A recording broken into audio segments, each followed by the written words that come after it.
मैं क्या थाड़ा पुत्र भाई अब्बा जी आए हैं थके आ रहे, कुछ चाह पानी का बंदोबस्त। जी जी लाती हूँ। अपनी जाड़ा की शादी अपने वहाज के साथ ना कर दे। बाजी क्या हो गया यार, ये कैसी बातें कर रहे हैं आप? मेरा मतलब ये है कि मेरी जारा धी इतनी पढ़ी लिखी है और आपका पुत्र वहाज चिट्टा अनपढ़ है, वो जोड़ कैसे रहेगा इन दोनों का?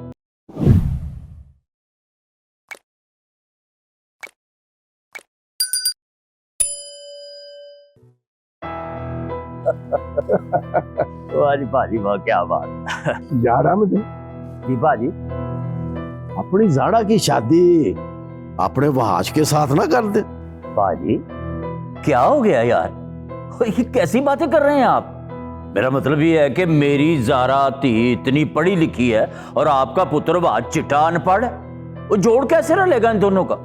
वो यार तो हमने कौन से उनसे स्कूल खुलवाने हैं या दीनिया खिलवानी है यार। मेरा कलम कल्ला पुत्र है, माशाल्लाह उच्चा लम्बा जवान है? और तेरी धी मेरे घर में बहुत खुश रहेगी। देखना ना वहां पर सास है ना ननान है? अकलौता वाड़ा से मेरी जायदाद का मेरा पुत्र वहाज। देखे बाजी, मेरे कहने का मतलब ये है कि जब बच्ची पढ़ लिख जाती है ना, फिर उसका स्टेटस उसके ज़हनी मियार के मुताबिक होना चाहिए ताकि कुड़ी मुंडे की अंडरस्टैंडिंग आपस में बेहतर हो सके। यार कैसी बातें कर रहा है अहमद? वो मैं तो अपना और तेरा रिश्ता मजबूत करना चाह रहा हूँ है? वो देखना मेरा पुत्र माशाल्लाह अकलौता है, अकलौता वारिस है, उसको रिश्तों की कमी है? वो चल अम्मा जवान है यार है? और आगे तेरी मर्जी। फिर तुमने मुझे नहीं कहना कि भाई ने मुझसे पूछा नहीं है। वो देखना जब लड़का गाड़े में मौजूद है तो फिर रिश्ता करने में क्या हर्ज है? मैं आपके जज्बे की कदर करता हूँ बाजी, लेकिन सच्ची बात यह है कि मुझे नहीं लगता कि जारा इस रिश्ते पर हाँ करेगी। और यार तू लड़की का बाप है, फैसला तूने करना है, उसने नहीं। देखे बाजी, शादी करनी है लड़की ने, लिहाजा पसंद का हक भी लड़की को होना चाहिए। जिंदगी लड़की ने गुजारनी है पाजी को, मैंने या आपने तो नहीं ना, इसलिए अपनी जिंदगी की चॉइस का हक भी लड़की को होना चाहिए। ये मतलब है मेरा, आप समझने की कोशिश करें। और देखो लड़कियों को इतनी आजादी नहीं देनी चाहिए।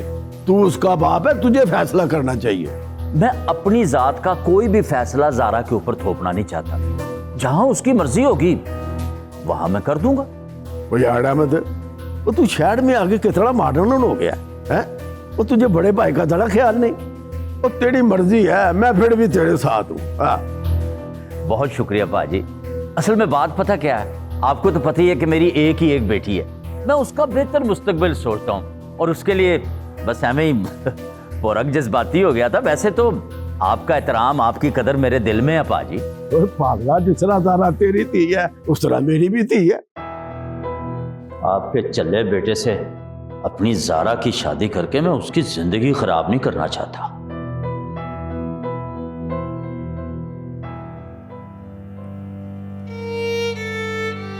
माँ जी ये सब कैसे हो सकता है? वो मुझसे पूछे बगैर यहां से कैसे जा सकता है? और आप लोगों ने मुझे बताना तक गवारा नहीं किया। अब तुम्हें क्या बताती मैं? वो घर से नाराज होकर गया था और तुमने भी तो उससे बात करने की, उसे एतमाद में लेने की कोशिश नहीं की। वो बेचारा दिल बर्दाश्त होकर चला गया। अभी ये सब कुछ ठीक नहीं हो रहा। ये जो कुछ भी हो रहा है आपकी शय पर हो रहा है, वरना उसकी जरूरत नहीं है मेरे सामने। वो कैसे नाफरमानी कर सकता है? सोच भी नहीं सकता। देखो बेटा, बच्चे बड़े हो गए, ये नए जमाने के बच्चे, इन पे एतमाद करना पड़ता है। इसीलिए ये अजनबी शहर है, अनजाने लोग हैं, न जाने वो किस हाल में रह रहा होगा। मैंने कहा था उससे कि वो तुम्हारी तरफ चला जाए, लेकिन अली ने साफ इनकार कर दिया। अब किसी हॉस्टल में रह रहा है। यहां मैं उसके बारे में क्या कुछ नहीं सोच रहा और वो अपनी मनमानियां किए जा रहा है। चलो खैर, आज वो आ रहा है, उससे बात कर लेना।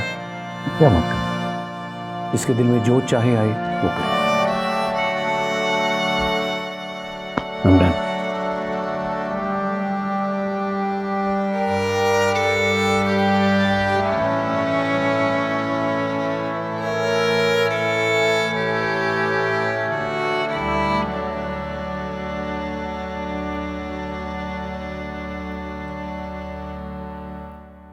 मामा से बात हुई है अभी, वो और मामू आज घर पे आ रहे हैं। देखा कैसे ना दौड़ा चला आता। आया बटा, वहां तो बड़ा बादशाह बन के बात कर रहा था, जैसे वो बादशाह सलामत है और हम उसकी रियाया। प्लीज बाबा, आप कोई झगड़ा मत करना, मुझसे नहीं होते घर के इतने काम। कोई झगड़ा कैसा पुत्र है, बस अब तो वो सीधा आ जो रहे हैं यहाँ। कोई अहमद है? भाजी और तुम कब आए हो भाई? बस भाजी अभी आए हैं आगे आगे। मैं कहता था पुत्र भाई अब्बा जी आए हैं थके आ रहे, कुछ चाय पानी का बंदोबस्त। जी जी लाती हूँ। भाजी आते ही मेरी रोटी पानी की फिक्र पड़ गई। आप सुनाए, आपने भी कोई खाना शाना खाया क्या? ओए होए होए होए, जबरदस्त किस्म का खाना। अच्छा यार जी अपनी ज़ाहिर है ना, इसका हाथ अपनी माँ के हाथ से भी ज्यादा अच्छा है जायके में। अस्सलाम वालेकुम। अस्सलाम वालेकुम। वालेकुम सलाम। अहमद भाई, अगर आप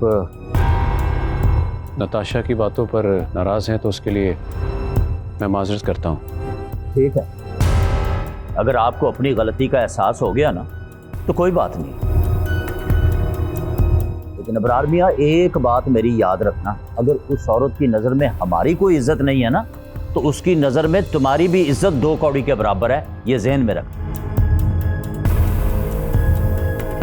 वैसे अहमद ने बात तो 16 ने ठीक की है। अहमद भाई, अमीना बहुत परेशान थी। हम बात करते हैं, जल्द ही ज़मीनों का कुछ ना कुछ हल निकल आएगा। हमारे कहने पे ना से ही यार, चलो कम से कम अपनी बहन की परेशानी का एहसास कर लिया होता। तो अभी बात करते हैं ना कि नहीं? नहीं कासिम भाई, अभी तो नहीं की, लेकिन मैंने ठेकेदार को बुलाया है। ये बात फ़ोन पर नहीं हो सकती थी, मैं बहुत तरीके से बात करूंगा। जाहिर है उसके साथ बरसों का ताल्लुक है, कहीं ऐसे ख़राब ना हो जाए। और चलो जहाँ पर इतना इंतजार कर लिया है, 1-2 दिन और देख लेते हैं। कासिम भाई, आपको जल्दी है तो आप चले जाओ, आखिर आपको वहाँ भी तो ज़रूरी काम होंगे ना। जो भी फैसला होगा आपको फ़ोन पे बता देंगे बाद में। हाँ ठीक है, और भाई कासिम, अगर कोई ऐसी वैसी बात होती है ना तो मैं आपको टेलीफोन कर दूंगा। नहीं तो ठीक है ना, मैं अपना दोबारा चक्कर लगा लूंगा। ज़ारा, आप कहाँ हैं? अस्सलाम वालेकुम मामू। वालेकुम अस्सलाम। कैसी हो बेटा? मैं बिल्कुल ठीक हूँ मामू, आप सबकी आवाज़ सुन ली थी मैंने, तो चाय बनाने लगी थी, तो अभी लेकर आती हूँ।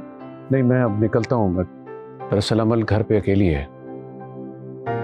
भाई चाय तो पी के जाए ना। फिर कभी सही, इजाज़त।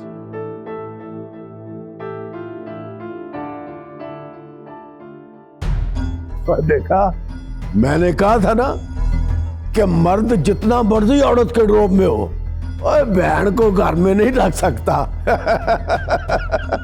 और देखा कैसा सीधा हुआ है।